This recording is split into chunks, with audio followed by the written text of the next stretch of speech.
Hanford Mission Integration Solutions, and we would like to thank everyone for joining tonight's hybrid public briefing on the Department of Energy's Hanford Site 5-year plan.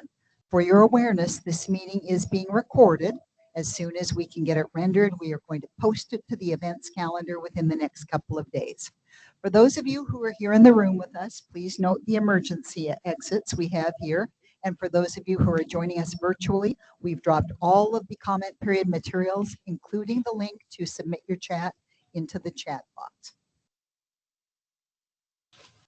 And just to check, can the folks on the line hear me all right if you're joining us virtually?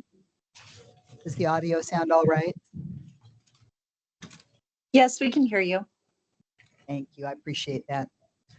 The purpose of the 5-year plan is to highlight the major accomplishments that are anticipated over the next 5 years. And we want to share our goals and celebrate the significant accomplishments as the work moves ahead. As we look at these materials, though, we want to point out to you that these are just a capture or a snippet in time. We cannot put all the accomplishments on such a small piece of paper, and things are moving and changing and decisions are happening all the time. Today's event is part of a 30-day public feedback period. It will conclude August 31st, and all comments are welcome. All comments must be submitted in writing. You can drop them in electronically, which is preferred at any time from when the comment period is open, closed, and including it during tonight's meeting. And then, of course, we will compile those. We share them with headquarters, and headquarters uses them to come up with the strategic vision that makes the planning for the next 10 years. Also helps us with budgeting decisions too.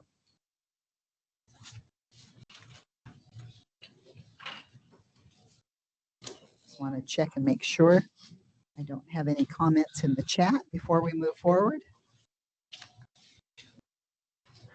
Now we'll just get right to it now. I'd like to make the introductions, please. From the Department of Energy, we have Delmar Noyes, Matt Irwin, Heather Dale, and Brian Harkins. From the Environmental Protection Agency, we have David Enan. And then on the end, from the Washington State Department of Ecology, we have Edward Holbrook. And we would like to thank all of our speakers for coming and spending the night with us. We appreciate your time very much. We'll go through the presentation, and I'm asking you to please hold any questions until they've all had a chance to speak, and then we'll get right into the Q&A. So we'll begin. We'll start right with Delmar. Thank you. Thanks. Appreciate it. Hopefully everybody can hear me, and I'll try to keep the mic up so you can. So as I said, this is really to provide an overview of this year's update of our 5-year plan. So first off, thanks for taking the time and listening to us. We appreciate that. And we're here really to discuss the Hanford site goals and objectives in kind of 3 major areas.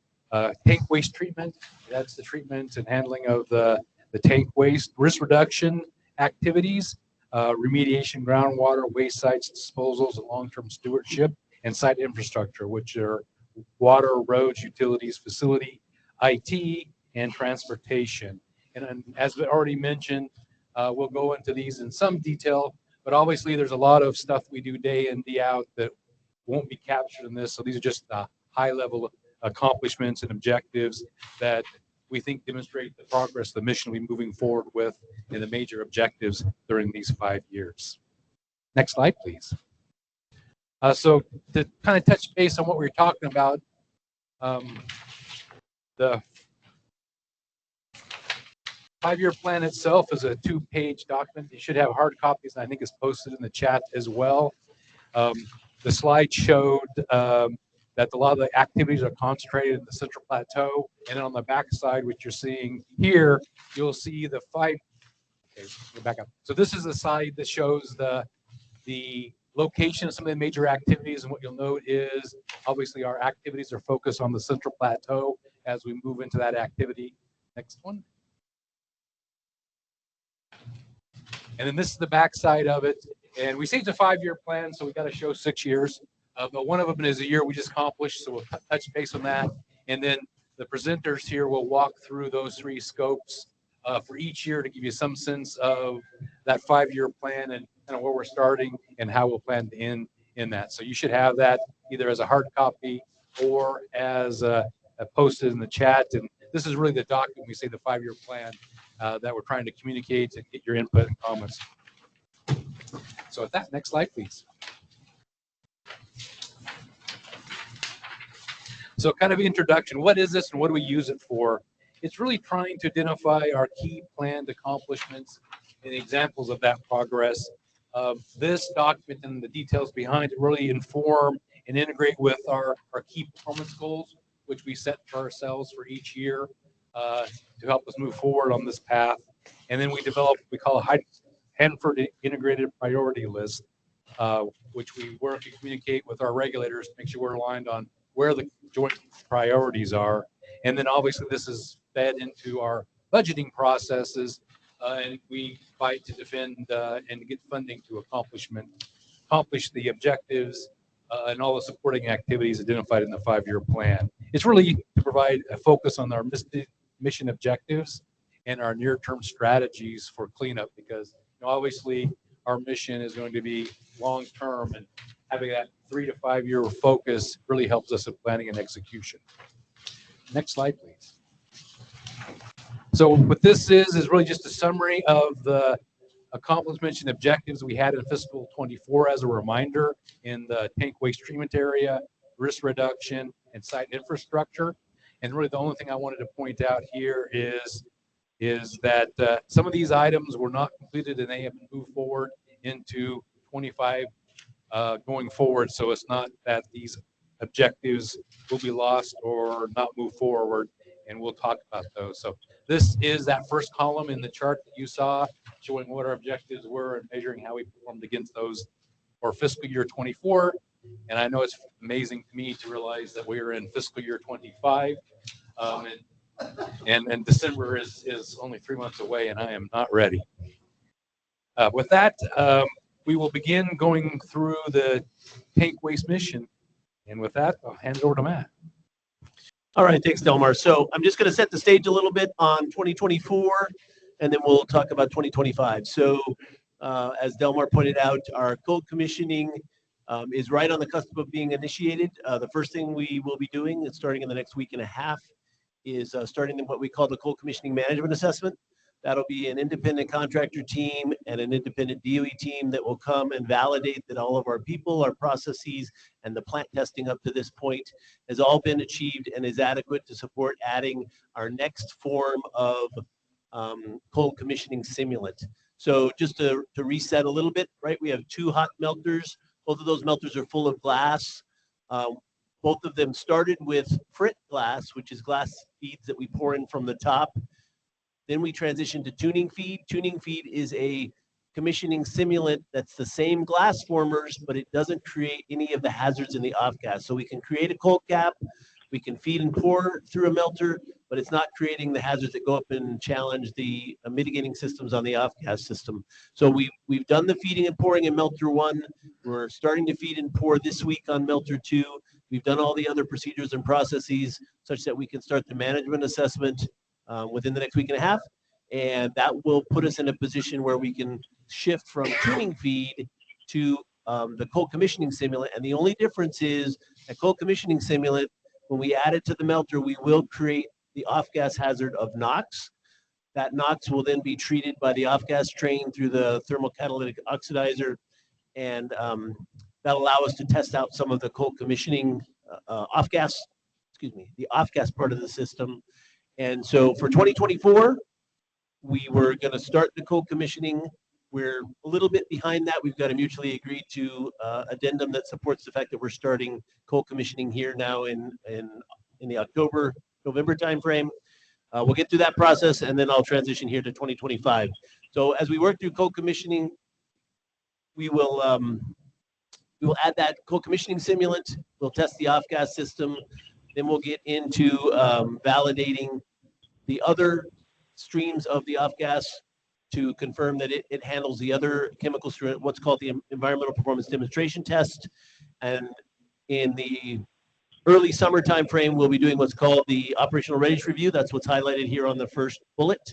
That operational readiness review validates that all of our people, plant, and paper are addressed to support adding the radioactive feed. So we'll be completing that in the late summer timeframe, midsummer, late summer timeframe, so that we can go to the second bullet, which is to complete the contractual hot commissioning. And what that represents is once we've done the readiness review and we authorize the first edition of tank waste feed, as we add that, right, the melter is bigger than one batch. So we have to add 5 containers worth of feed to the melter until it's full homogeneously with the radioactive feed that we've added.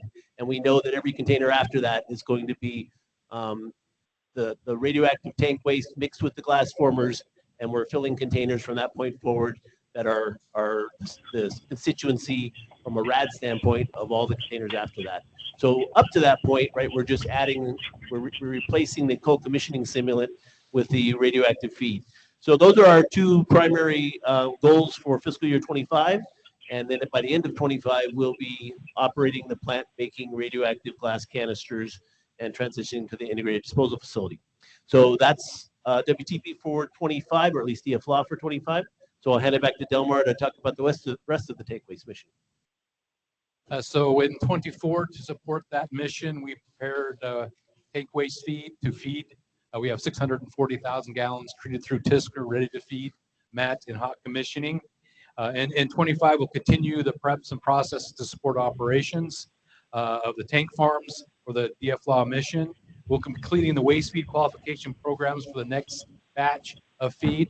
So basically, tank waste supernate goes through the TSCR. We stage that in AP 106 to feed the low activity waste. We'll be preparing that next batch after WTB gets up so we can continue to feed that for the operational cycle of the plant. We'll be extending the hose and hose transfer line, which is part of that tank side cesium removal system. That is the system that is providing the feed for the DFLAW operations, and that'll just allow us to continue operations. That will be feeding the plant. The next bullet really will be completing the alternative selections for the West Area Risk Management Project. And again, this is West Area Risk Management is really a feed system, pretreatment system in the West Area to support the eventual grouting of treated tank waste for offsite disposal that's consistent with the holistic negotiation. So this would do similar pretreatment that's occurring to TSCR, but for that supernate waste feed. And then in conjunction in 25, we'll be completing the demonstration of the test bed initiative and completing that shipment. Again, all preparing for the out years movement into the West area and tank treatment in that area. Next slide, please. All right, so also in 2025, we'll be working on the high-level waste portion of the waste treatment and mobilization plant. Here in 24, we resumed the design effort in earnest. We've also negotiating a change to the contract that supports what we call the design period. The design period is from now until the end of fiscal year 27. During that period, we will process the designs up to the 90% design period. We want to get the design mature. That's what we're trying to achieve. And in parallel with that, we are weathering in the facility. That means adding the components that we know are low risk of rework. That would be things like crane rails, large cranes, shield doors, putting those into the facility, putting on the concrete that's on the roof of the high-level waste facility. We will leave some areas where we can get in those last components that we know have a high degree of change as we go through the design period, but we know shield doors and cranes are not part of that component. So in fiscal year 25, we'll be advancing that design, incorporating the lessons learned that we've gathered for DFLAW, which is significant. We've got a lot of lessons learned in the construction and testing and commissioning of the DFLAW facility. Those will be incorporated into HLW as well, and working our way through the design period that we'll talk about here in future years. So we can shift to the next slide. So we mentioned in 2025 that we would be in hot commissioning for the direct feed low activity waste. Fiscal year 2026 is going to be optimizing that direct feed low activity waste operations. We are in the contract with Bechtel. We have a scope that's called extended hot commissioning. That is no different than when we initiated hot commissioning. It just provides us with a contractual scope to continue to operate DFLAW until we transition from the capital project contractor, which is Bechtel, to our long-term operating contractor. So we've put into the contract a period of up to 18 months where Bechtel will operate the facility as part of extended hot commissioning. And then from the Department of Energy standpoint, we'll pick the right place to transition. It depends partly on how we are operating as the facility, the law facility, and the operating contractor's status and when they're ready to actually receive that scope of work. So extended hot commissioning is the same as hot commissioning. It's just a contractual term that allows the department to allow Bechtel to operate that plant until we determine the right place to make that transition. That's it. I'll hand it back to Delmer. And as you can tell, we're tag teaming this a bit. So I'm talking about the tank farm aspects, and Matt's talking about the WTP project aspects of the tank waste mission. So in support of all of that, we'll be initiating construction of another project, another acronym called Advanced Modular Pretreatment System. What this is TSCR, tank side season removal, is a system that's currently operating. It's prepared 640,000 gallons of feed that will feed law vitrification in the direct feed scenario. It was a demonstration. It doesn't have the full capability that we need to support continued operations of the low activity waste melter. So this project is really essentially doubling the capability that we'll have using the same technology, the same ion exchange columns to continue to feed up to 8,000 gallons a day to support DFLAW operations, treating the tank waste and making it into glass. So this project will begin construction in 26, supporting it being operational in time to maintain low activity waste when we outpace the ability of TSCR to keep up sometime around 2028. We'll be continuing initiating infrastructure upgrades in the west area. So we're beginning to, and in 26, we'll continue in earnest to move into that area to prepare the next phase of tank waste treatment. So we are in A farm right now. We completed AX farm last year. And this year we started A farm retrieval, which is our third tank farm. A tank 101 is about 40% retrieved today as we speak, and we'll continue to retrieve those through about 2028, and that's consistent with our consent decree agreements. These preparations in the west area are to support retrievals in the S, X, and U farms when we complete the existing A farm retrievals. So we'll be getting infrastructure to support that, and we'll also be initiating design of tank farm upgrades necessary to support the direct feed high level waste. So Matt shared that we're beginning the design work on the high level waste plant. To move that forward on the tank farms side, we'll be beginning design work to support some facilities necessary to support direct feed high level waste that are captured in our holistic agreement. That includes a waste transfer vault that physically allows tank farms to transfer high level waste feed to the high level waste facility directly, and then storage facilities for the treated high-level waste canisters to be stored until they're able to be shipped off-site to the repository. So those design activities will begin in 26 to support the high-level waste startup in the future. And then we'll also complete construction of the T-farm barrier, surface barriers in 26. This is in the west area as well, and basically is an interim action over the T-farms to help protect those from water infiltration. And that's a couple of years ahead of the commitment we have with the state. With that, we'll move forward to 2027 in the tank waste mission. And still me. One more. So in 27 on the tank side, we'll initiate construction of that west area risk management project. And again, remember that I brought that up. That is the treatment capability in the west area. It will have the same resin, the same module, essentially the same design as what will be operating in the east area, and I call that AMPS, or Advanced Modular Pretreatment System. So these will be quite similar facilities using the same technologies and the same enclosures to pre-treat and remove essentially all the radioactivity of this low activity waste feed. So we will begin construction, and that's a key element preparing the S farm for that next phase of retrieval of S, X, and U tank farms. All right, so I did mention the bullet of high-level waste in 26, but just for clarity, yes, we will be continuing the 90% design for the high-level waste facility in 26. We will be completing that design in 2027. In parallel with that, we will start some limited construction once the design is mature. We may make some decisions to start construction. We'll certainly start some of the longer lead procurements in the 26 and 27 timeframe once the design is mature and we have a low risk of rework associated with that particular system or component.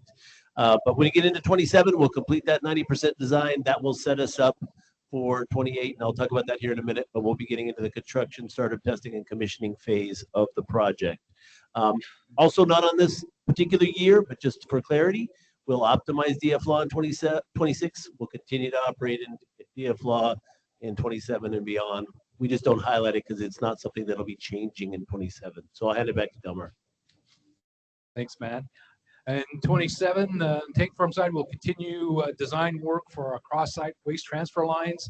Again, this is consistent with the holistic agreement to activate both the Supernate, which is intended to transfer the liquid fraction from west to east or east to west, as well as design work for the sludge line, which is for the higher solids materials.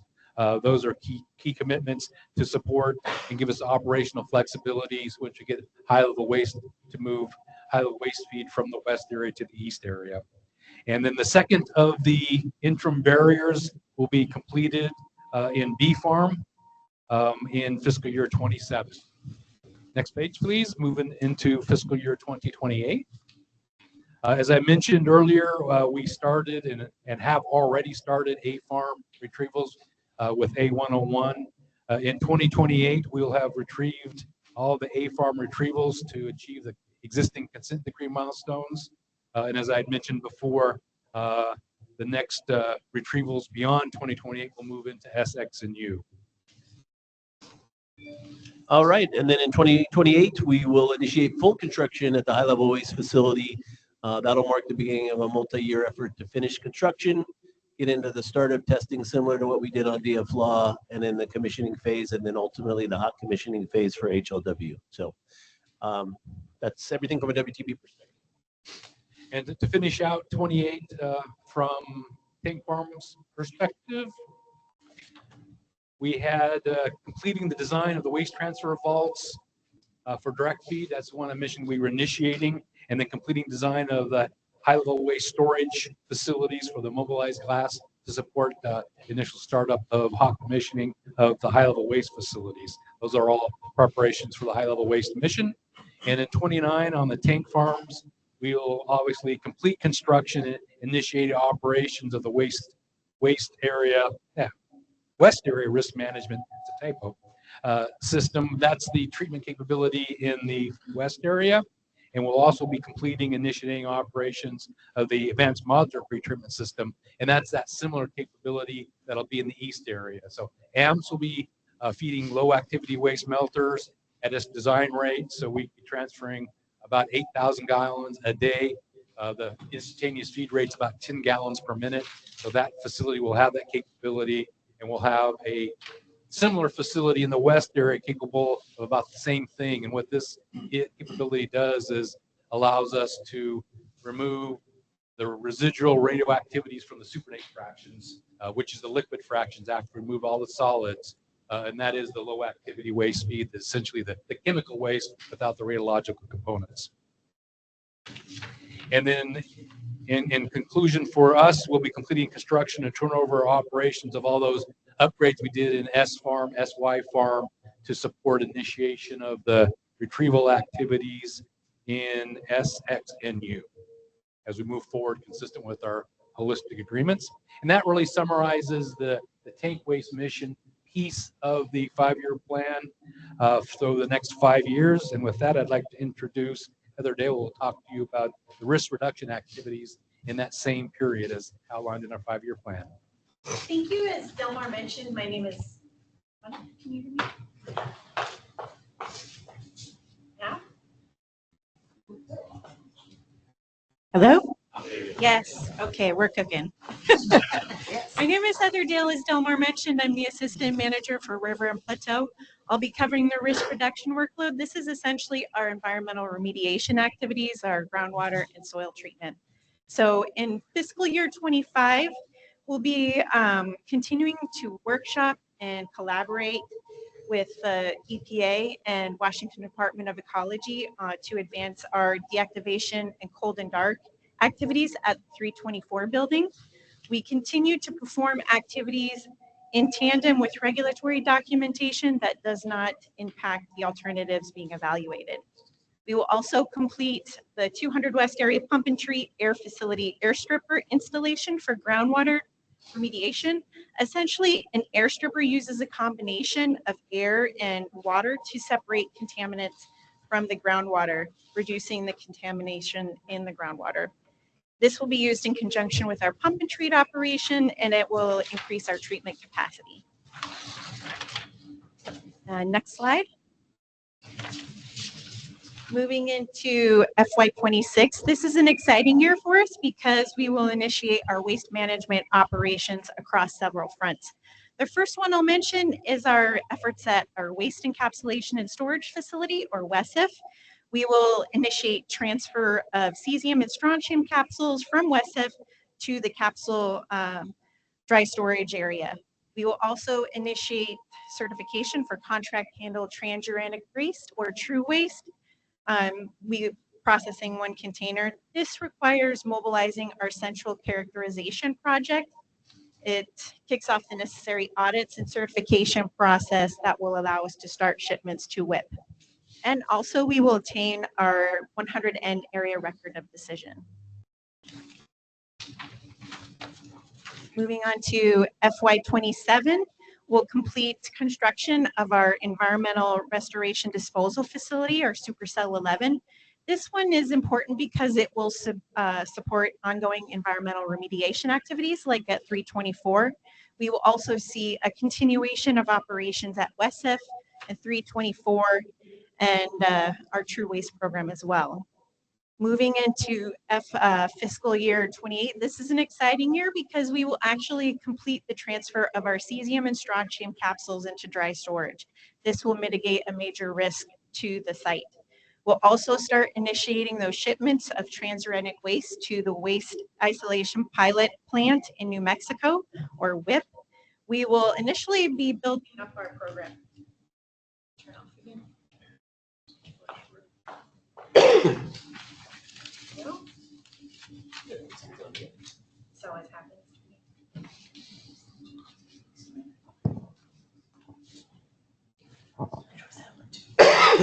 me. Sorry. Hello? Yep, there you go. Good Lord. Thank you, sorry. So We test. as we build up our program, we'll be looking to send 130 containers to WIP. And that's just as we start building up our program and we're able to ship more to WIP. Last but not least, as we move into FY29, we'll complete demolition of our 324 building and initiate waste site 300-296 remediation. We'll also initiate demolition of our K Basin area. That will take approximately 9 years, including the closure of all sites. And then finally, we'll initiate deactivation of our waste encapsulation and storage facility. And with that, I will turn it over to Brian Harkins, who will talk about infrastructure. Thanks, Heather. So infrastructure is all those things that we don't think about too much normally unless they're not there or not working. So as we go forward, we need to ensure the current infrastructure supplies and supports the ongoing mission, as well as move ahead of the mission to make sure the infrastructure is in place to support the mission as it moves across the site. So for fiscal year 25, we'll initiate construction of the East area or East Plateau Fire Station. The fire station is a new fire station that will be located near the VIT plant to ensure support for the ongoing activities in the East area, locate the firefighters close to the facilities and the workers that they support to reduce response times. We'll complete the 200 West area potable water tank. complete reconditioning of the 230 kV electrical transmission system. So this is a transmission line that goes through the site. Currently, the one that is in place right now is end of life. And so this summer we installed, working with BPA, installed new towers and new lines, and we're aligned with an outage at Energy Northwest in May, the end of May, for the connection of that system. We'll initiate replacement of single circuit distribution poles to provide a more reliable supply of power to the 200 East area. And we'll initiate the zero emission vehicle infrastructure, the chargers, to support our fleet transitioning to electric vehicles. Next slide, please. In 26, we'll complete and start the new water treatment facility. So the existing facility was built in the 1950s. It uses chlorine gas as a component, which is one of the highest worker hazards we have out on the site. So the new water treatment facility uses membranes, so we'll no longer have the hazard of chlorine gas. We'll initiate the Central Plateau electrical capacity upgrade, initiate the 200 area potable water tank replacement in the east area, and complete the fire protection infrastructure for the Central Plateau raw water system. In 27, we'll initiate the cross-site sanitary water system between the 200 East and 200 West areas. So in the 200 West area, we have a treatment facility that's an evaporative system, and the cross-site will allow us to tie in those facilities in the east to that treatment facility and eliminate the use or dramatically reduce the use of septic systems. And then we'll complete the initial set of chargers for the ZEBs on the site.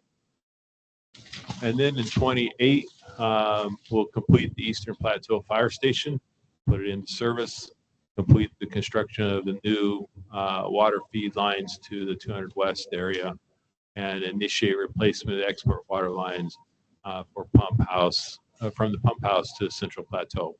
So the existing pump houses and pumping system that takes water off the river was constructed in the 1940s. And so this will be the upgrades to provide reliable water to support the mission for years to come. Finally, in fiscal year 29, we'll complete the reconfiguration upgrades to the export water system, complete the 200 East area potable water tank. So with that, I'll turn it over to Dave Enan at EPA.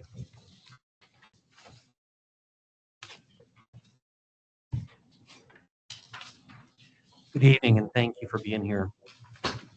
Again, it's important that we welcome you, and it's important to hear from you.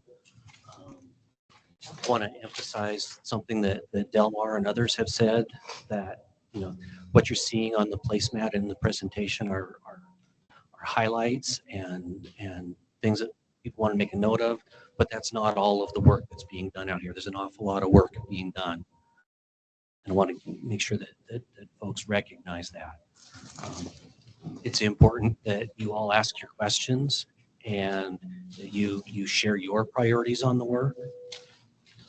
That's a big part of why we're here, is to have that conversation and get that started, and submitting the comments like Anna mentioned. EPA's focus is primarily on Heather's program, the risk reduction business line. I think is that how Brian sometimes refers to it. And I want to again point out that there's been a lot accomplished on site over the years, in the 30 years of the tri-party agreement and the cleanup. 35 years actually. And there's a lot more to go. And there's some things that I know, some things that are notable actions for EPA that are not specifically highlighted on the placemat is, in that FY29, FY30 timeframe is the remediation of the 61811 burial ground. That's the one that's right next to Energy Northwest, the Columbia Generating Station. Obviously 324, keeping 100K going, the work there. There's an awful lot of important work. The stats are in the placemat, but the pump and treat systems on site that it wasn't highlighted, but that's just that quiet confidence that they're making it happen. It's going on, and it takes quite an effort, but it's not the new thing. So I want to highlight that's really going on and continuing. And I guess I want to leave the most time for you all, but it's one Hanford, but it's not one mission. The Heather's risk reduction program, that's still important. The tank waste mission is important, but so is Heather's. And of course, none of it happens without Brian's program of keeping the lights on and the water flowing. So thank you. All right. Good evening. My name is Eddie Holbrook. I am the acting deputy program manager for Washington Department of Ecology Nuclear Waste Program. Just want to thank Department of Energy and EPA for their remarks in the presentation that was provided tonight. I'd like to note, Ecology continues to support many of Energy's cleanup priorities and oversees those priorities as well. And much of the work that they outlined here for the next 5 years. Wanted to share a few observations from Energy's presentations in addition to our agency's main priorities over the next few years. So I'm going to go into that a little bit here. Ecology remains dedicated to issuing the Rev 9 permit for public comment. We're getting awfully close to getting that done here, and really proud of the program and the staff within the program and the work they've been doing with Department of Energy to get that done. As we get closer, we'll be identifying a public comment date for that permit. So really looking forward to that announcement in the coming months. Ecology appreciates comments on the holistic agreement. A lot of that was talked about today. And as we have recently just closed out the public comment period for that on September 1st, Ecology, EPA, and Department of Energy are working closely to respond to the comments that were received by the public for the holistic agreement. The TPA agencies also completed consultation with Yakima Nation and Nez Perce, and will be responding to the comments from their letters separately from the public comment period. Just a few highlights for things that we've accomplished over FY 2024 and years past that have really supported the startup of direct feed low activity waste, and have completed some other objectives of Department of Energy in getting some things started here. So I just want to talk a little bit about the testbed initiative. We closed out the public comment for that, and the Department of Energy is working towards completing their objectives under the testbed initiative. In 1 day from now, the Newcon project RD&D permit will be closed, and we look forward to responding to comments and issuing that permit here pretty shortly. Ecology continues to support permitting for direct feed low activity waste. So on top of all the permits that we're doing for Rev 9 and some other projects around the Hanford site, we've been really busy and have worked with Department of Energy to complete 70 plus permits and licenses between us and Department of Health to make sure direct feed low activity waste is getting to that point of cold commissioning here starting soon. Most recently, we've completed a Class 2 permit modification for the Tisker hose and hose transfer line life extension. We're working towards a Class 2 permit modification for Tisker mechanical connection That public comment period started on October 7th and will run through December 12th.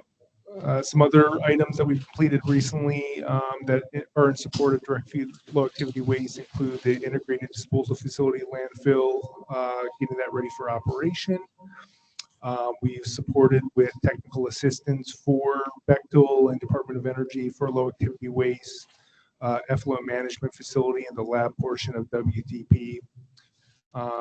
Ecology has been involved quite frequently in some of the design work related to advanced modular pre-treatment system, the second half of TISCR. And we continue to support and conduct regulatory oversight of environmental performance and demonstration test plans for melters and off-gassing, which you heard about tonight as well. You know, we're happy to hear cold commissioning startup and direct feed low activity waste coming online here pretty shortly. Let's see here. We're also glad to hear about the work happening with direct feed high level waste as part of the holistic agreement, and look forward to working with Department of Energy on the permitting requirements for that. A few things to note here. So, you know, what's kind of absent in the 5-year plan, and we talked about this last year, multiple milestones remain in abeyance without completion dates assigned. We are working with Department of Energy and EPA on Central Plateau and River Corridor milestone negotiations to find a path forward for those milestones and make sure we have completion dates for those as well. Moving forward here, we continue to support what Dave had talked about, reviewing and work with EPA to approve CERCLA decision documents for CERCLA work that Ecology is identified as the lead regulatory agency for. And some other things that we're working on outside of what was talked about in the 5-year plan. So, you know, we continue to enhance our efforts to bring attention to the need for additional cleanup funds for the Hanford site. It's been a big priority for the agency and the director as well. You know, we have a pretty solid PI team, so we're looking to expand our public outreach and involvement to better engage with overburdened and underserved communities. And just a few small notes about what you heard about tonight. So related to the cesium and strontium capsules, you may have seen some timelines that are not necessarily in line with what we have in the tri-party agreement for the milestone. We talked about this last year as well. We continue to engage with Department of Energy in identifying updates to those milestones. So we're looking forward to getting cesium and strontium capsules transferred, and are happy to see that that's in this 5-year plan. Not only the start, but the completion of that work as well. And we're excited to see, you know, the restart of certification of true and true mixed waste in the Hanford site. It's been a long time coming. So we're looking forward to reducing our inventory here on the Hanford site for true and true mixed waste, getting it certified, prepared for transportation, and sent down to the waste isolation pilot plant. So, you know, really willing to engage with Department of Energy to accelerate that as much as possible. And that's all. Thank you.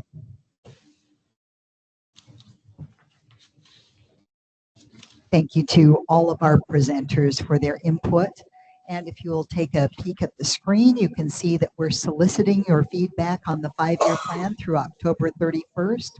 You can drop your comment right into that email, 5yearplan@rl.gov. And there are other comment periods, as Edward noted. We have the tank side cesium removal system mechanical connections comment period running, as well as NUCON, which Eddie mentioned. And so that link, public involvement opportunities, will take you to all the agency events. And now we will move on to our Q&A section. For those of you in the room, just raise your hand. If you're virtual, please just drop your question in the chat. And if folks are on the phone, press *6 to unmute. I'm not sure if we have anybody who's on the phone only. So let's check that first. Is there anybody on the phone who wants to ask a question? Please press *6 and that will unmute and then you can ask.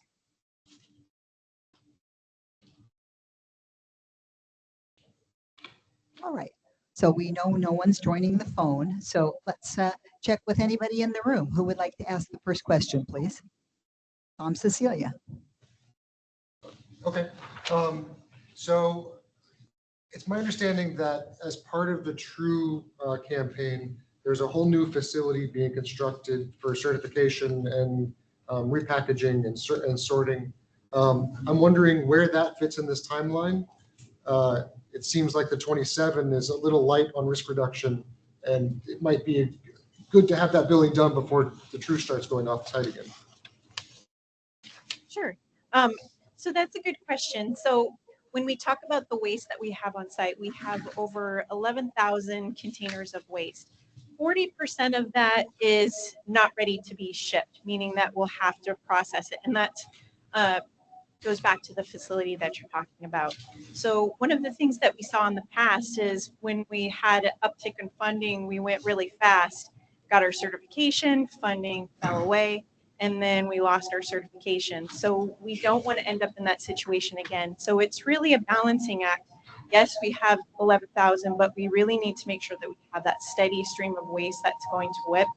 So while it's not, the waste that we're talking about sending is not as robust as what some people would like, it does allow us to build up the facilities that we need to address that other 40%. So it comes down to some careful planning and making sure that we have that steady stream of waste so that we can feed WIP, we can build up our own facilities and make sure that we're done by 2050. And we have some questions appearing in the chat. Can you ballpark tell us how many people are joining us online? Online, we have about 24 participants. Thank you. And do you have a question for us, Colleen? Yes, the first question is from Gerald Yorioka, MD. Are there remaining barriers to transfer classified waste to Nevada? What proportion of the glass remains at Hanford? Sure. That's Storm. So I'm presuming that question is really based on the National Repository, which is the in-point disposal of the high-level waste glass that the high-level waste would produce. I think everybody is aware that that particular project is on hold politically, and we are anticipating to have stored the high-level waste on site until such time that repository is open and the high-level waste glass is being vitrified would be ultimately disposed at the National Repository.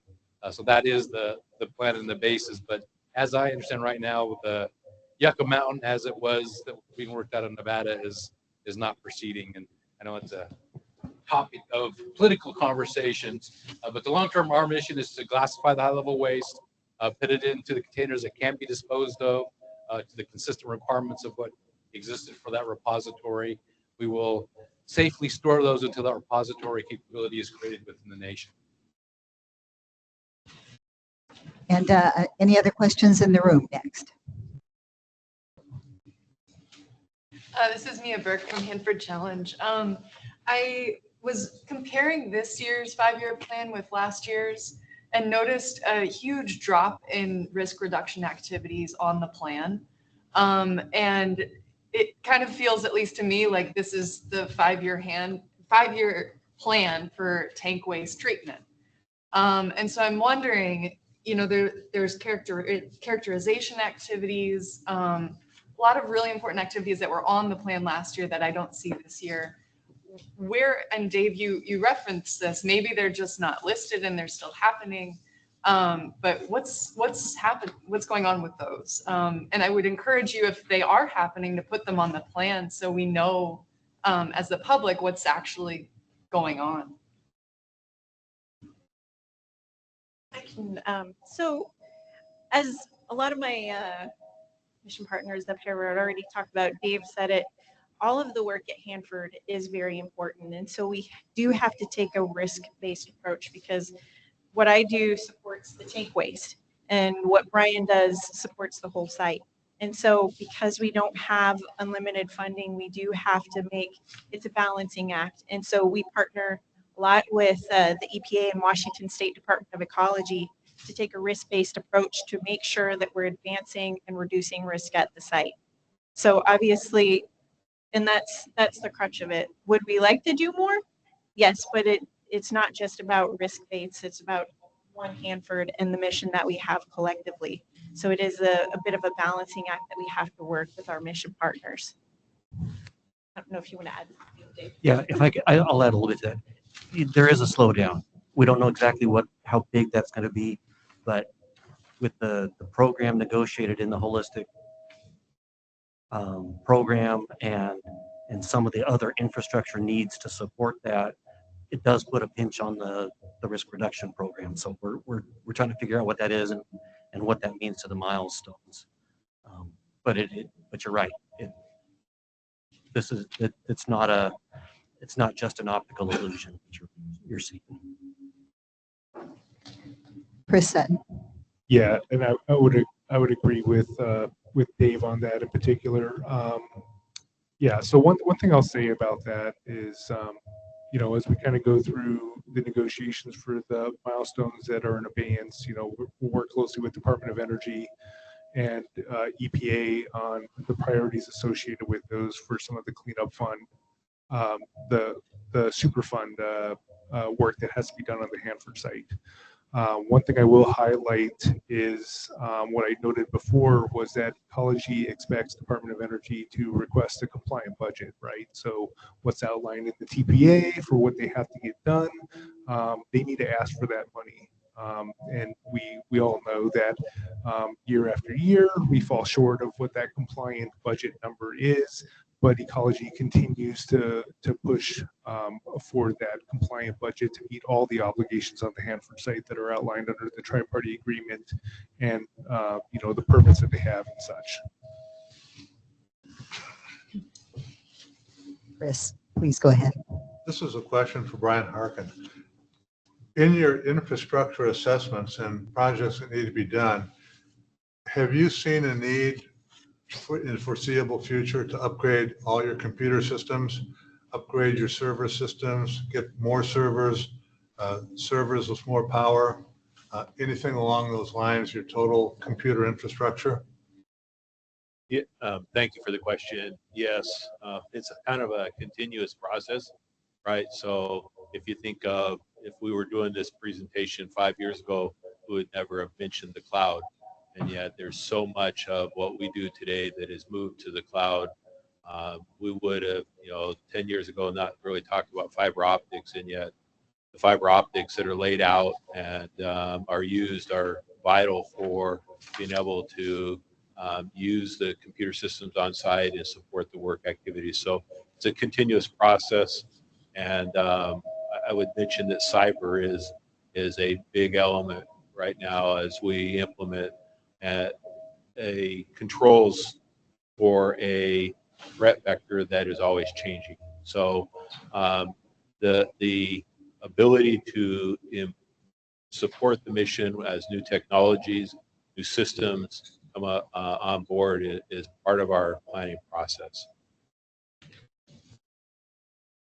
I'll add a project perspective, if that's okay. Yeah, thanks. Yeah, so obviously Brian gets to do the heavy lifting, but each of the projects has to stay true to that changing IT environment as well. So Brian mentioned cybersecurity. So original designs of DFLAW, cybersecurity wasn't really something we had to worry about. So there's been a significant investment over the last 2 years to make sure that we've put in the right cybersecurity controls and that the DFLAW facilities all have that necessary protection. And there's the infrastructure side, but then there's also the individual computer systems and tools that also have to have that protection. So that one's a hand-in-hand, multi-pronged effort. Thank you. And Colleen, we have several questions in the chat. Would you read the next question, please? Right. The next question is from Matt Hendrickson from Oregon Department of Energy. The question regarding the cross-site transfer lines design in 2027, is this for renovating the current lines or a new system? Additionally, is this for both the Supernate and sludge lines or just the sludge lines? Thanks for that question and clarification. The commitment and the objective is to activate the existing line. So we have both a Supernate transfer line and then a sludge transfer line between the east and west areas, and they are existing, but not operational at this point. So the intention would be to do the necessary upgrade, repair, maybe even potential design changes using the existing lines. So it's upgrades of the existing one. And the second half of that was? So the second half is additionally, is this for both Supernate and sludge lines or just the sludge line? Yeah, it's for both. The milestone setup, our commitment is to have the Supernate line up by 2036. So we'll focus our activities on that line first, the Supernate line by 2030. And then we'll have the sludge line operational by 2036. And the reason for the difference is the sludge line will really be our vehicle to remove the solid materials, which is really the primary element of the high-level waste from the west area out of our limited SY tanks to the east area to move it for eventual treatment in the high-level waste facility. And then the Supernate line really gives us a lot of operational flexibilities to move, waste between the east and west area as we get multiple operations going. All right, our next question is from Samantha. Samantha says, I heard there were changes in the cleanup and you'll be transporting the high-level waste as grout instead of glass. Is this still the case? And is there proof this is any safer than the good as glass principle? Are the communities in the path of the transported waste informed about the risks? So the question, are we going to transport high-level waste and treat it as grout? The answer is absolutely not. All high-level waste will be vitrified at the high-level waste facility and will be, stored on site until it goes to the repository. So that is not correct. We are doing low-activity waste treatment, and the test bed initiative is looking at applying grout to treated tank waste. And to be clear, what that means is, as I mentioned, the tank waste have a lot of components, a lot of the radioactive material. The high-level waste is in the sludges. The Supernate is the primary feed for the low activity waste, and that material is essentially the remaining radiological material is removed. That's all fed into the high level waste. So the whole strategy is that high level waste, all the radioactivity gets into the high waste fraction, is vitrified. The low activity waste will be vitrified at the low activity waste, and through the test bed initiative and moving forward in the west area, we're looking at applying grout for that low activity waste. But in none of the scenarios will high level waste be grouted and or transported anywhere outside of the on-site storage facility. All right, the next question is from Simone Anter. The plan calls for a final record of decision for the K area in 2024. That timeline is clearly not possible. If the K area ROD is delayed, what is the more realistic timeline now of the K area ROD? And then second question, is the N area ROD likely forthcoming in 2026? So the short answer is that we are working on both of those rods and looking to complete them within this task order, within the next 3 years. And that is right. The K-Rod, that is a typo. That should have been in 26 with the N. Those are on a fairly similar schedule. I believe I see a hand in the back of the room, please. Hi, all. I was wondering if there are any potential challenges or impacts that can be caused by the upcoming federal election or any local elections as far as the timeline proposed. Is that loud enough? Oh, okay. to answer that. Yeah, it doesn't matter. The answer is that as much as possible, while we appreciate the support we receive from our congressional members and elected officials, as much as possible, the Hanford cleanup does not focus on any party or the election. The mission goes forward to its best ability. Who's ever in office, the mission needs to go forward. It needs to be funded, and that will be, our challenge, no matter what administration is in there or how we move forward. And again, we really do appreciate the support we've received to date from our elected officials, because it has been amazing.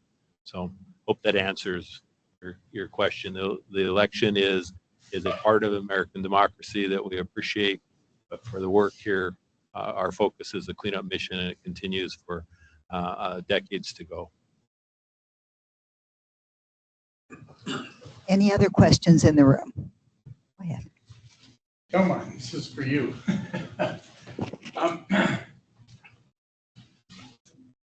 Part of the holistic agreement is agreeing now to do a direct feed high-level waste. Direct feed high-level waste, if the plant is being designed as it wasn't designed for direct feed. So, and I didn't see anywhere in these 5-year plans that we're going to start, are we including that in the redesign of the high level waste? And if so, then,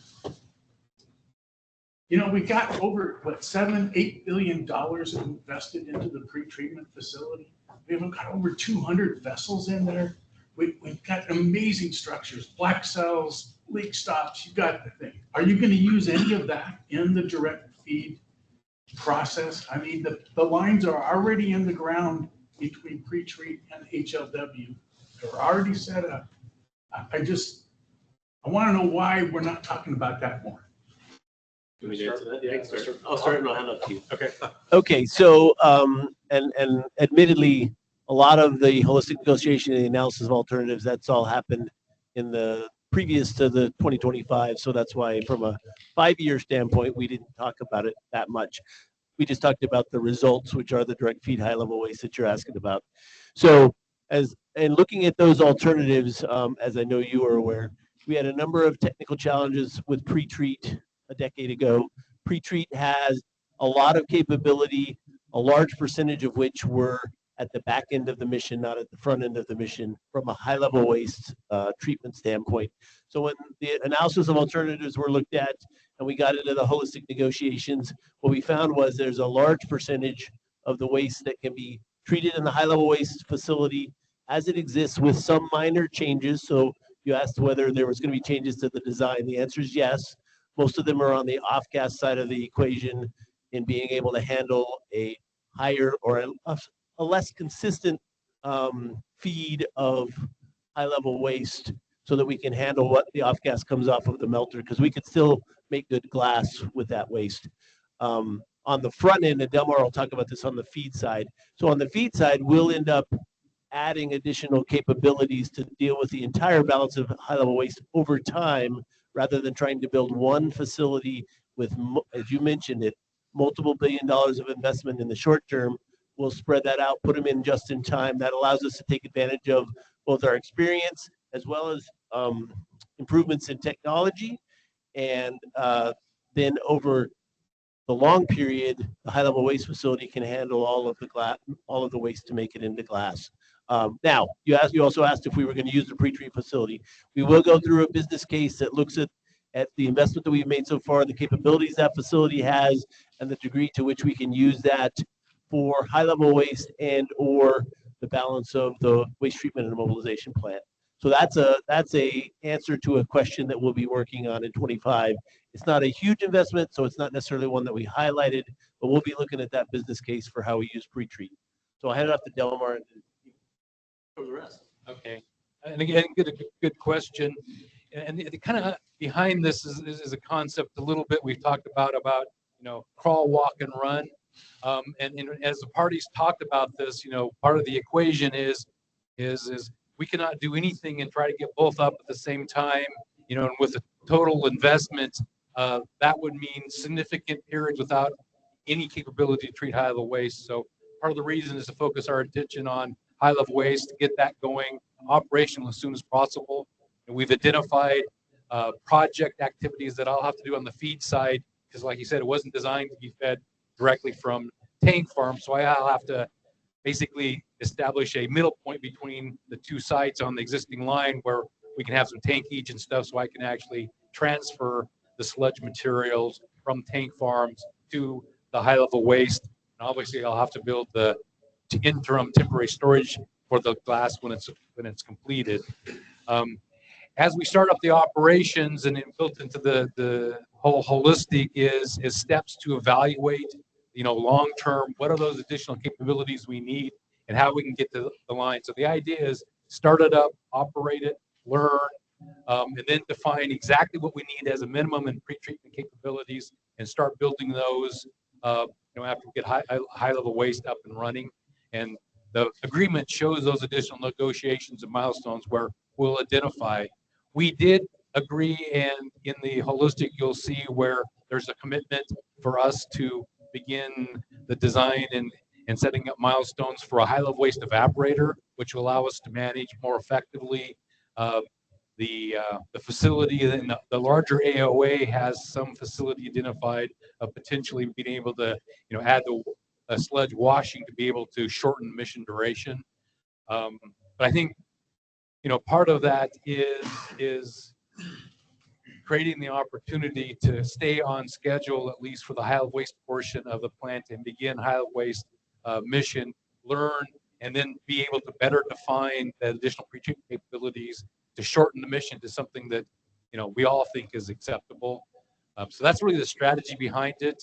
And a lot of it is based on getting high level waste up, starting printing, and learning how well that machine works, how effective we can be with some of our glass formulations, which may remove the need for some of the pre-treatment capabilities we thought we needed. And then it kind of goes to the repository. Our original strategy was heavily invested on absolutely minimizing the volume of high level waste. And, with some fairly modest increases in volumes, I think we have some meaningful opportunities to accomplish a mission, do it safely, get all high level waste vitrified.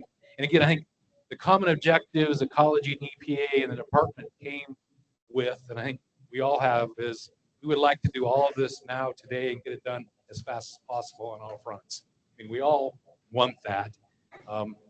And the question is, how do we take whatever resources we get from the taxpayers and implement in a way to get us to that endpoint as effectively as we can? So that's some of the thought processes and the structure of that, because it is a very complicated question, and we spent a lot of time and effort working with national and international experts and doing alternative evaluations to try to figure out what that right balance is. I mean, essentially, we're balancing investment in capital projects versus getting to operations and beginning and creating a life cycle that's affordable, but not making an annual funding profile so high that, we can all agree at some number, whatever that number is, Congress is going to stop, funding regardless of any political. We can argue forever what that number is, but we probably aren't going to get $10 or $15 billion a year for Hanford cleanup. We will continue to push for more. We appreciate the conversations, and I think, as Brian shared earlier, the political support across multiple administrations and political scenarios has been consistent and continuing strong, because of your guys' support. And we hope that by conveying what some of the major accomplishments we can achieve together, that will cause more of that funding to come our way, because we are causing meaningful results protecting the Pacific Northwest, with the investment that we're getting. And that's really our day-to-day objective, and that's both the department and our regulatory agencies. And it's one thing that we were able to build on as a common alignment to try to move forward. I think from my perspective, wasting what's in the pre-treat would be a very negative aspect of the site. It's high quality, stainless steel lined black cells. What goes? Understand that there are no easy decisions moving forward, but how do we get to the project? How do we get done as safely and efficiently as we can is important for all of us. So there are a lot of tough decisions that collectively we're going to have to address going forward, and clearly not moving forward on a fairly large, and project activities that a lot of us are personally invested in completing is difficult for all of us. I believe David Replog from Tridec was next. Yeah, David Replog with Hanford Communities in Tridec. Question I had is the holistic negotiation settlement agreement was referenced earlier, and the part of the plan or the agreement was to grout some of the low activity waste in the west area tanks, which we were really pleased to see that. I think that's a great move in the right direction. But curious as to where that piece would fit into the timeline over the next 5 years or beyond. Yeah, in general, what you saw is buildup of activities that really build up to get to the capability of doing that with all the pre-treatment capabilities needed, the infrastructure in the west area, so that we can begin the S, X, and U retrievals, shortly after we complete the existing A farm commitments under the consent decree. So 28-ish, 29 time period is where all the steps in the 5-year plan are building to have the infrastructure, the power, the electrical, the tank farms piece upgraded, and then all that pre-treatment capability that we're talking about necessary to create at least a sub-fraction, because the high-level waste is not going anywhere. It's staying in the tanks. Will go to high-level waste, but the chemical portion of that waste, adequately treated and confirmed, would be potentially what would be grouted, for the off-site disposal. So those steps are in there building to that execution just outside of this 5-year time window. Thank you. Colleen? Our next in our queue is Jerry Paulette, and he has a question he'd like to ask. So Jerry, are you able to unmute? There you are. Okay. Thank you. I would have typed my question, but just FYI, and I don't know if other people have this problem. It says you can't send messages because you're not a member of the chat. So I couldn't post any. I've got 2 questions, if I may. The question 1 is in regard to 324 building. In the plan document, and in the presentation, it was referenced begin work, deactivation, and complete demolition at the end of the period of 324. I'd like to ask, what is the status of having an amended record of decision with public comment to ensure that this work is done safely and that the public has an option to look at and comment on the wide range of alternatives that should be considered, including for the waste under the much greater amount of waste that has been discovered underneath 324, which is absolutely lethal and in our view is high-level waste. I know USDOE says we waved the magic wand, but it is still the same as high-level waste. And so that's question 1, record of decision and public comment and review on 324. My second question has to do on tank waste side, which is there was discussion at the public meetings in July on the tank waste holistic negotiation agreement. It was repeatedly stated by USDOE that there would be a supplement analysis under NEPA, National Environmental Policy Act, completed in January, determining whether or not there would be environmental impact statement which would include route-specific risks from transporting 15 million gallons of liquid waste. And there were repeated assurances that there would be public engagement in that process. It's now October. If there's going to be meaningful public engagement and involvement, one would think that it would begin right now. So I'd like to ask, where is the meaningful public engagement in scoping and determining whether or not there will be a complete EIS or supplemental EIS, considering the transportation risks of moving liquid radioactive waste through Spokane or Oregon and the Umatilla Reservation? So I will address the first question regarding 324. Earlier, I mentioned that we have been collaborating and workshopping with EPA and Washington Department of Ecology. And so it's very important that one of the conversations that we had is the public comment and making sure that we get the feedback from the public. So we are still evaluating those efforts, but we do anticipate that we'll be able to go out for public comment this spring. And Jerry, thanks for the question on the NEPA. So the short version is, yes, we'll do NEPA. Yes, there'll be public comment. And yes, the schedule's moved out. Part of the reason for that is, as was talked about, the parties are still compiling and providing feedback response to all the public comments. And obviously, that was one of the key ones that will respond. So we anticipate as we roll that out, that we'll share that more broadly. But the short answer is yes, we will, and do intend to do the NEPA, appropriate NEPA, to look at the transportation aspects and all aspects of the offsite disposal of grout.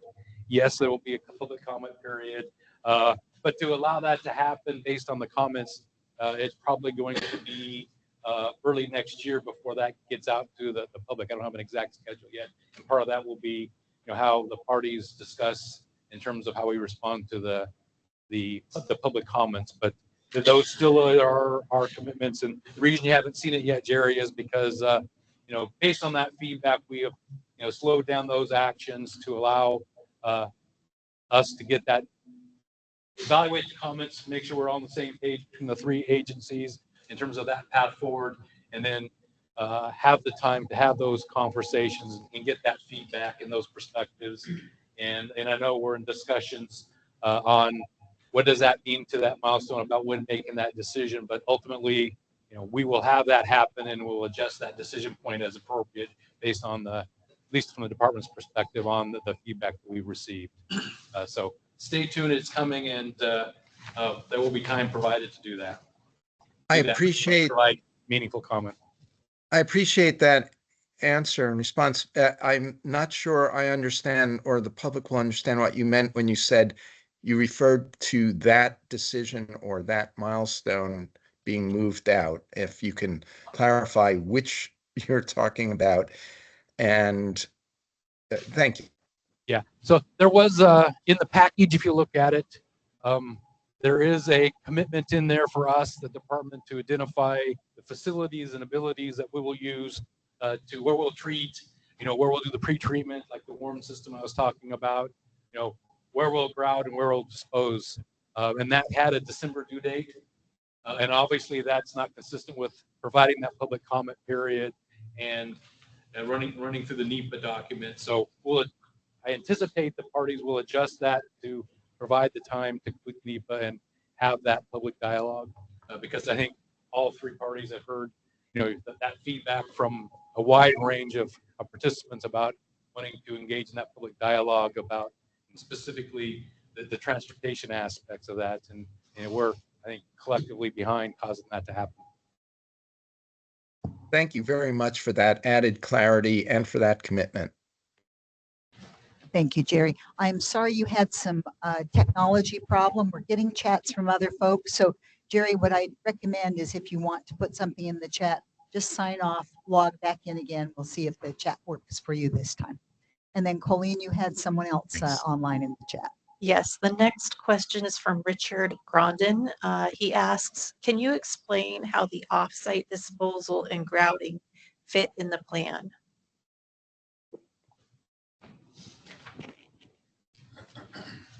Okay, and then the 5-year plan, actually, the grouting and the disposals is just outside of that 5-year window that we're talking about. But ultimately, within the holistic agreement and how we are moving forward, we're going to continue single shell tank retrievals in the east area.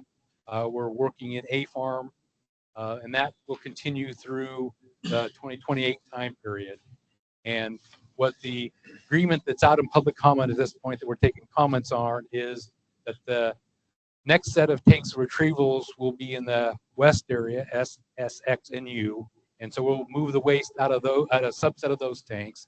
The high waste fraction, the solids, and all those materials will be retained within our existing system, and that the highly treated, low activity waste, basically the chemical fraction of material that's in the tank, would be pre-treated and then grouted, either on site or off site, and then transported for disposal at 2 commercially available sites that exist today that we would be able to meet their waste acceptance criteria.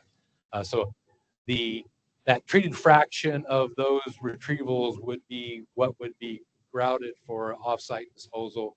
The high waste fraction, the sludges, and the radioactive materials would be retained within the tank farm system and ultimately fed to the high-level waste. That's kind of a high-level summary of how that fits into the plan.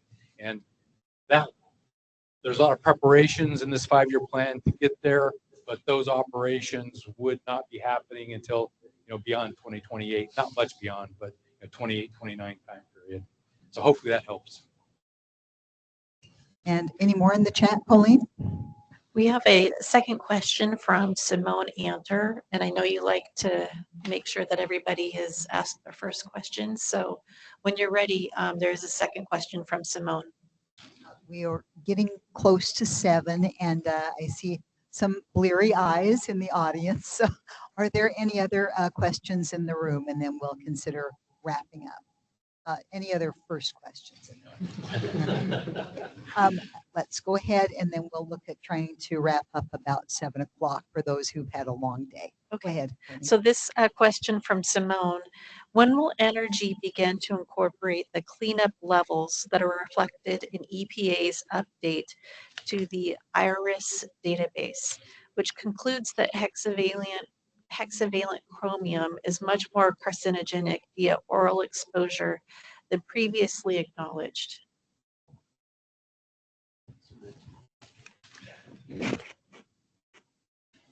That's a very good question. It's particularly relevant with the previously mentioned 100K and 100N, particularly the 100K record of decision, and we are trying to determine how to work that in. So, short answer is I don't know exactly yet, but definitely we will, and we're working with Heather's staff to make that happen.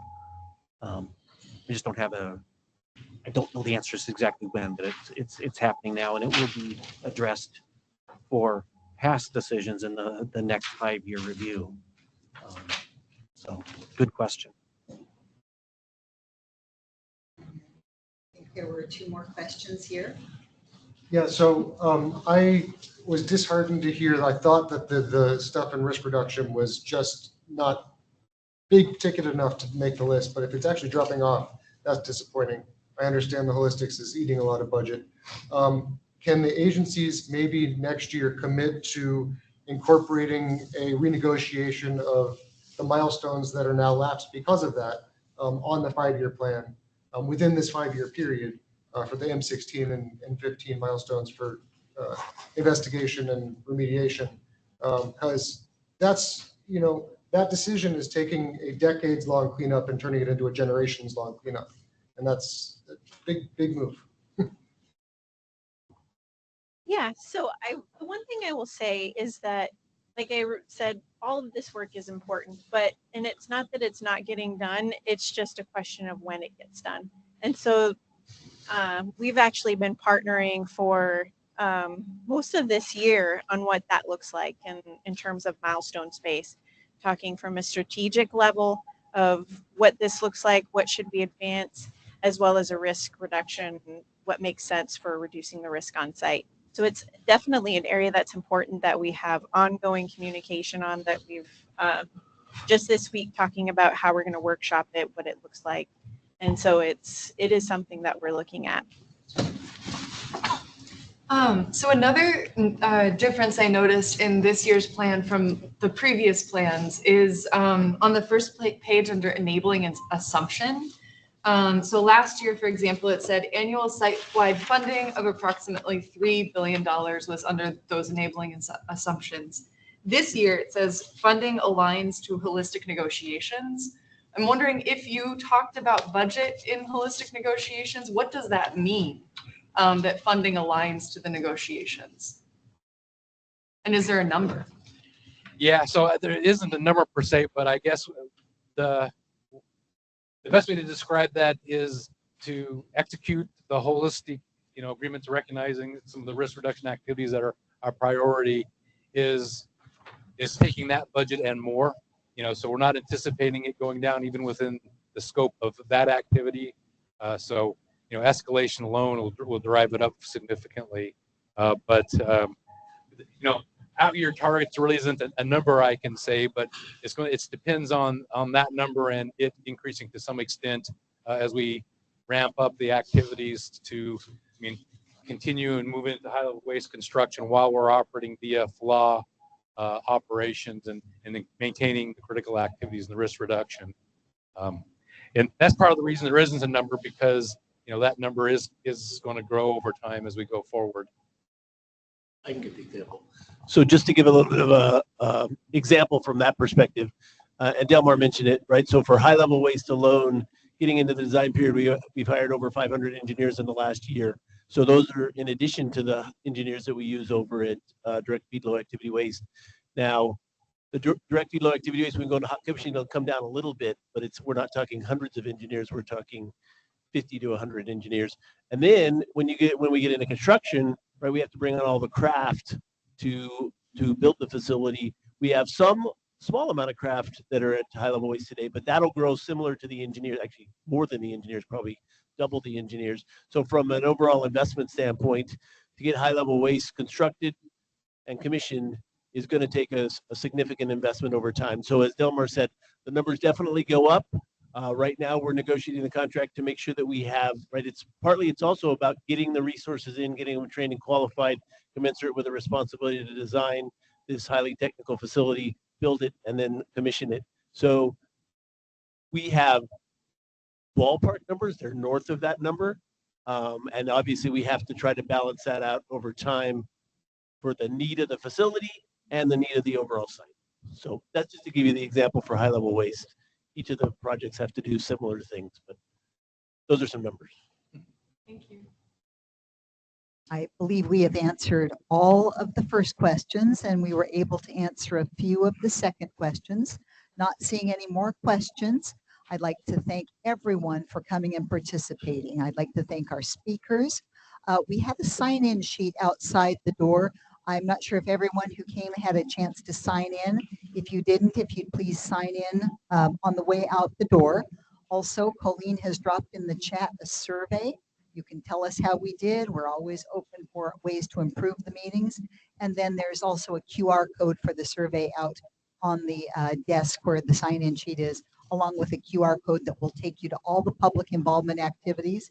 Remember, you can drop your chat in for the 5-year plan. That's open until October 31st, and we'd love to hear you. Anything you have to say that helps us.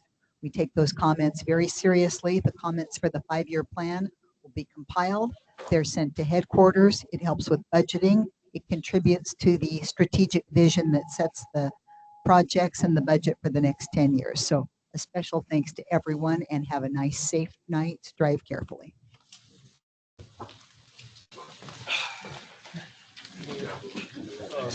Should I call and push it back? No, I answered the question, otherwise I'd just cut his face up there, man.